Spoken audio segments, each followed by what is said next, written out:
নারী ফুটবল দলের কিট স্পন্সরের ব্যর্থতায় বাংলাদেশ ফুটবল ফেডারেশন। প্রধান কোচ বাটলারের বিরুদ্ধে দীর্ঘ টানাপোড়েনের পর বাফুফের মধ্যস্থতায় এর সমাধান হয়। তবে এরপরও শঙ্কার জায়গা থাকলেও তা কেটে গেছে দলের অনুশীলন দেখে। এদিকে বিদ্রোহ করা 18 জনের মধ্যে 13 জন যোগ দিয়েছে আবাহনী মাঠে মঙ্গলবারের অনুশীলনে। বাকি 5 জনের মধ্যে 4 জন সাবিনা খাতুন, মনিকা চাকমা, ঋতুপর্ণা চাকমা ও মাতসুসীমা সুমাইয়া খেলছেন ভুটানের লিগে। গত সাফ জয়ে 5 গোল করা তহুরা বোনের অসুস্থতার কারণে এখনও যোগ দেননি ক্যাম্পে।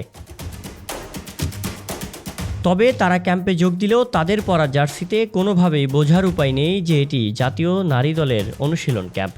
তাদের ক্যাম্পে এক একজন ভিন্ন ভিন্ন কিট পরে এসেছেন ক্যাম্পে। তাদের দেখে মনে হচ্ছে কোনো পাড়া মহল্লার অনুশীলনে ক্যাম্পে এসেছেন তারা।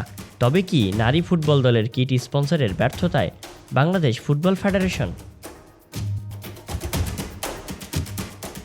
এদিকে নতুন করে আরও 6 বছরের জন্য জাতীয় নারী ফুটবল দলের স্পন্সর হবে ঢাকা ব্যাংক, এমন তথ্য জানিয়েছিল বাফুফে। তবে বাফুফের সাথে এমন চুক্তি হলেও কেন ক্যাম্পে তাদের এমন এলোমেলো কিটে দেখা যাচ্ছে, এটাই এখন বড় প্রশ্ন।